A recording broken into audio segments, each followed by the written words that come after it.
Birsa brigade Kalinganagar तरफ अर्जुन फुटी एवं समस्त भाई मान को आज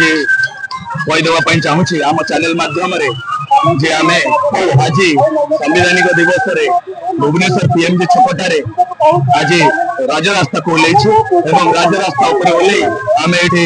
आमर विस्थापित क्षतिग्रस्त जमीन जमीवाला लोकंर अप्रीतिकर परिस्थिति है अप्रीतिक परिस्थिति को आम घोर निंदा करुचु। आज जो 144 सामने पुलिस 4-6 प्लाटून पुलिस मुतयन करा स्वार्थ से ये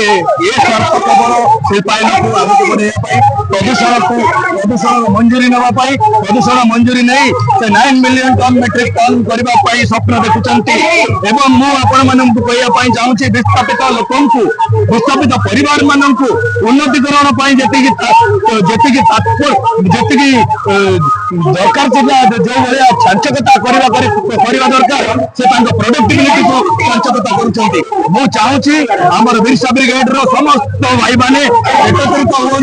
एकत्रित हूँ एकाठी हूँ। आज आम राजरास्ता राजधानी